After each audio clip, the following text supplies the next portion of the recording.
नमस्कार दोस्तों, आज मेरे YouTube चैनल पर आपका स्वागत है। आज हम बात करेंगे कोहिनूर हीरा के बारे में। आखिर इंडिया कोहिनूर को इंग्लैंड से नहीं ला सकता है, तो क्यों नहीं ला सकता है, इसके बारे में हम जानेंगे। क्या कारण है, चलिए सबसे पहले हम जानते हैं कोहिनूर का इतिहास के बारे में। जानकारी के अनुसार इस हीरे का जिक्र पहली बार बाबर के आत्मकथा से मिलता है। बाबर कहता है कि उसके बेटे ने उसे यह तोहफे के रूप में दिया था। बाबरनामा में यह लिखा हुआ है कि पानीपत की लड़ाई में सुल्तान इब्राहिम लोदी को हराकर आगरा किले की सारी दौलत हुमायूं ने अपने कब्जे में कर ली थी। चमक बढ़ाने के लिए औरंगजेब ने जौहरी को दिया था कोहिनूर। चलिए ये हम जानते हैं। देखिए, शाहजहां ने जब अपने सिंहासन बनवाया था तो उसने एक विशेष तरह का सिंहासन बनवाया था। उस सिंहासन में कई सोने जेवरात जड़े गए थे। उस सिंहासन को हम तख्ते मूसा कहा गया था। बाद में उसका नामकरण मयूर सिंहासन कर दिया गया था और फिर उस हीरे में बाबर का हीरा लगा दिया गया था। यह सिंहासन इतना प्रसिद्ध हुआ कि दुनिया भर के लोग देखने के लिए आए और वहां पर एक जौहरी देखने के लिए भी आया था जिसका नाम वेनिस था। जब औरंगजेब का समय आया था तब वही वेनिस ने उस हीरे को टुकड़े टुकड़े कर दिए। औरंगजेब ने कहा कि इस हीरे का और चमक बढ़ाओ, तो वेनिस जौहरी ने उस हीरे को तो लिया, लेकिन औरंगजेब ने जैसा सोचा था वैसा नहीं था। वह हीरा 739 कैरेट का था, लेकिन उसको चमक बढ़ाने के लिए वेनिस जौहरी ने उसके टुकड़े टुकड़े कर दिए, जो बस 186 कैरेट ही रह गया। अब हम बात करते हैं कोहिनूर के दूसरी जानकारी के बारे में। मुर्गी के छोटे अंडे के बराबर हीरा था। कोहिनूर के बारे में कहा जाता है कि इसे संभवतः तुर्कों ने किसी दक्षिण भारतीय मंदिर में एक मूर्ति की आग से निकाला था। Kohinoor the story world most famous diamond पुस्तक में लेखक विलियम डेली कहते हैं कि कोहिनूर का पहला आधिकारिक जिक्र 1775 में फारसी इतिहासकार मोहम्मद मारवी के नादिर शाह के भारत वर्णन में मिलता है। मारवी लिखते हैं कि उन्होंने अपनी आंखों से कोहिनूर को देखा था। वो उस समय तख्ते ताऊस के ऊपरी हिस्से जरा हुआ था, जिसे नादिर शाह दिल्ली से लूटकर ईरान ले गया था। कोहिनूर मुर्गी के छोटे अंडे के बराबर था, जिसके बारे में कहा जाता है कि उसे बेचकर पूरी दुनिया को 3 दिन तक खाना खिलाया जा सकता था।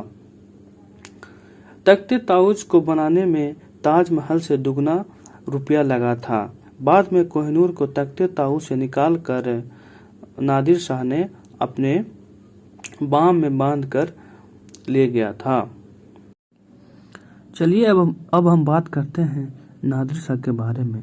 नादिर शाह ने दिल्ली में कत्लेआम करवाया था। नादिर शाह अफगानिस्तान से भारत आया था। नादिर शाह ने करनाल के पास अपने 1.5 लाख सैनिकों के साथ डेरा बनाए हुए रखा था। जैसे ही नादिर शाह के 40,000 सैनिक दिल्ली में घुसे, अनाज के दाम आसमान पर चले गए। जब नादिर शाह के सैनिकों ने मोल भाव करना चाहा तो दुकानदारों में झड़प शुरू हो गई और लोगों ने सैनिकों पर हमला करना शुरू कर दिया। दोपहर तक 900 फारसी सैनिक मारे गए। तब नादिर शाह ने दिल्ली की आबादी पर कत्लेआम का आदेश दिया। कत्लेआम सुबह 9 बजे शुरू हुआ। सबसे ज्यादा लोग लाल किले, जमा मस्जिद, चांदनी चौक के आसपास मारे गए। कुल मिलाकर 30,000 लोगों को कत्लेआम हुआ था।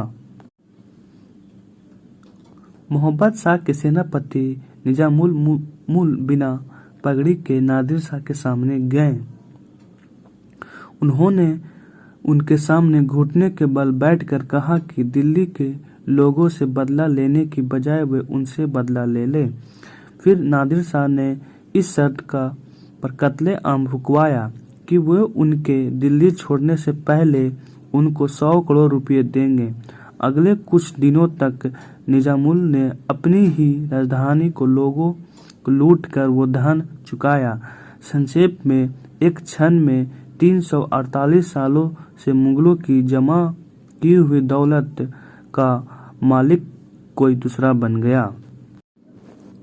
जब यह तय हो गया कि नादिर शाह 100 करोड़ रुपया लेकर दिल्ली छोड़कर अपना देश चला जाएगा, तब मोहम्मद शाह ने पार्टी रखी। मोहम्मद शाह औरंगजेब का बेटा था। पार्टी में एक नर्तकी आई। नर्तकी नूरबाई ने नादिर शाह से मुखबित की। मोहम्मद शाह ने अपनी पगड़ी में कोहिनूर को छिपा रखा है, यह नर्तकी ने नादिर शाह को बता दिया। नादिर शाह ने यह सुनकर मोहम्मद शाह से कहा कि आइए दोस्ती की खातिर हम अपनी पगड़ी आपस में बदल लेते हैं, और इस तरह कोहिनूर नादिर शाह के हाथ में गया। जब उसने पहली बार कोहिनूर को देखा, देखते ही रह गया। उसी ने उसका नाम कोहिनूर यानी रोशनी का पहाड़ रखा।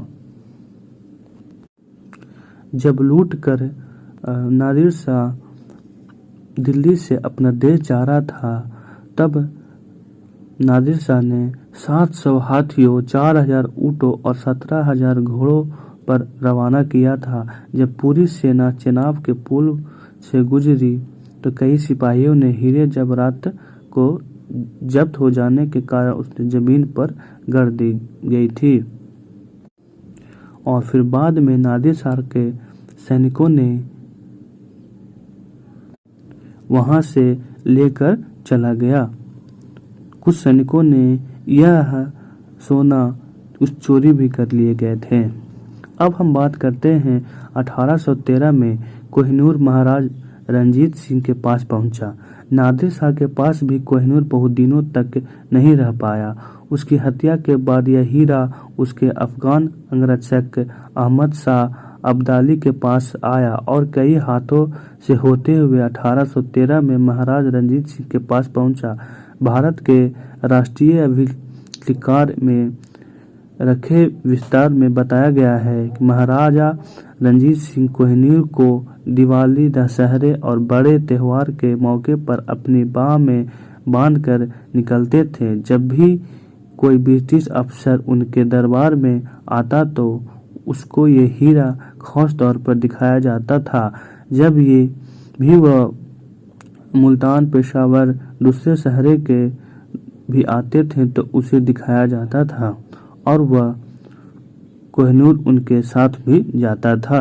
कहीं भी वो जाते थे तो फिर क्या हुआ, एंग्लो सिख लड़ाई में अंग्रेजों की जीत के बाद कोहिनूर उनके हाथ लगा। 1839 में रंजीत सिंह की मृत्यु हो गई। कड़े सत्ता संघर्ष के बाद 1843 में 5 वर्षीय दिलीप सिंह की पंजाब का राजा बनाया गया, लेकिन दूसरे एंग्लो सिख युद्ध में अंग्रेजों की जीत के बाद उनके साम्राज्य और कोहिनूर पर अंग्रेजों का कब्जा हो गया। दिलीप सिंह को उनकी मां से अलग करके एक अंग्रेज दंपति के साथ रहने के लिए फतेहगढ़ किले भेज दिया गया। लॉर्ड डलहौजी खुद कोहिनूर लेने लाहौर आए। यहाँ के तोशे खाने से हीरे को निकलवाकर डलहौजी के हाथ में रखा गया था। उस समय उसका वजन 190 कैरेट था। लॉर्ड डलहौजी ने कोहिनूर को पानी के जहाज इंडियन से महारानी विक्टोरिया को भेजने का फैसला लिया। उस जहाज के रास्ते में कई परेशानियों का सामना करना पड़ा। Kohinoor the story of world most famous diamond की सहलेखिका अनीता नंद बताती है कि जब कोहिनूर को जहाज पर चढ़ाया गया तो जहाज के चालकों को इसकी भनक भी नहीं पड़ने दी गई कि वो अपने साथ क्या ले जा रहा है। मीडिया नाम के इस जहाज के इंग्लैंड रवाना होने के 1-2 हफ्ते तक कोई समस्या नहीं आई, लेकिन फिर कुछ लोग बीमार हो गए और जहाज पर हैजा फैल गया। जहाज के कप्तान ने चालक से कहा कि चिंता की कोई बात नहीं है, हम मॉरिशस आने वाले हैं, वहाँ हमें दवाइयाँ और खाना मिलेगा और सब कुछ ठीक हो जाएगा। लेकिन जब जहाज मॉरिशस पहुंचने वाला था, वहां के लोगों तक जहाज पर बीमार लोगों के बारे में खबर पहुंच गई। उन्होंने धमकी दी कि अगर जहाज उनके तट के पास भी पहुंचा तो उसे तोप से उड़ा देंगे। चालक दल, जो हैजा फैलने से बहुत मुश्किल में आ गया था, यही मानता रहा कि वह किसी तरह इंग्लैंड पहुंच जाए। रास्ते में उन्हें एक बहुत समुद्री तूफान का भी सामना करना पड़ा, जिसने करीब करीब जहाज के 2 हिस्से में तोड़ दिया। जब वह इंग्लैंड पहुंचे तब जाकर उन्हें पता चला कि वे अपने साथ कोहिनूर ला रहे थे और शायद इसी वजह से उन्हें इतने मुसीबत का सामना करना पड़ा। लंदन में कोहिनूर का अभूतपूर्व स्वागत। जब कोहिनूर लंदन पहुंचा तो उसे क्रिस्टल पैलेस में ब्रिटेन की जनता के सामने प्रदर्शित किया गया। विलियम डालेप कहते हैं, कोहिनूर को ब्रिटेन ले जाने के 3 साल बाद इसकी वहां नुमाइश की गई। द टाइम्स में लिखा कि लंदन में इससे पहले लोगों का इतना बड़ा जमावड़ा कभी नहीं देखा था। प्रदर्शनी जब शुरू हुई तो लगातार बारिश होने लगी। जब लोग प्रदर्शनी के द्वार पर पहुंचे तो लोगों को अंदर जाने पर बहुत ही लाइन लगी हुई थी। और फिर ऐसा माना गया कि कोहिनूर किसी भी मर्द के पास नहीं रह सकता है। जिस मर्द के पास यह कोहिनूर जाता है वह मुसीबत में फंस जाता है। तो यह निर्णय लिया गया कि यह कोहिनूर सिर्फ कोई औरत ही रख सकती है। तो यह कोहिनूर को रानी विक्टोरिया को भेंट किया गया। रानी विक्टोरिया ने कोहिनूर को अपने पास नहीं रखती थी, क्योंकि उनको बुरा लगता कि दिलीप सिंह जब जान जाएगा तो उसे बुरा लगेगा। वह दिलीप सिंह के साथ ही रहती थी और उसका पालन पोषण करती थी। रानी विक्टोरिया दिलीप सिंह को दिल से चाहती थी, इसलिए उनसे साथ किए गए व्यापार से वो दुखी थी। फिर विक्टोरिया ने कोहिनूर के बारे में बता दिया। विक्टोरिया ने बताया कि यह कोहिनूर हीरा ये तुम्हारा है। तो विक्टोरिया को ये दिलीप सिंह ने कोहिनूर को भेंट में दे दिया और उनसे पूरी सच्चाई जानने की कोशिश की। विक्टोरिया ने बताया कि उसकी मां अभी जिंदा है। दिलीप सिंह ने उन्होंने अपनी मां के पास जाने की कोशिश की। विक्टोरिया ने यह आदेश दिया कि दिलीप सिंह को उसकी मां से मिलाया जाए। फिर दिलीप सिंह ने अपनी मां के पास पहुंचा तो मां बहुत रोने लगी और मां ने सारी बात बता दी। वहां के लोगों ने कोहिनूर के बारे में पूछने की कोशिश की तो दिलीप सिंह ने बताया कि कोहिनूर को हमने विक्टोरिया को दान में दे दी है और हम दान में दिए हुए चीज को वापस नहीं ला सकते हैं। और फिर दिलीप सिंह ने अपने लोगों के साथ अंग्रेजों से लड़ाई की।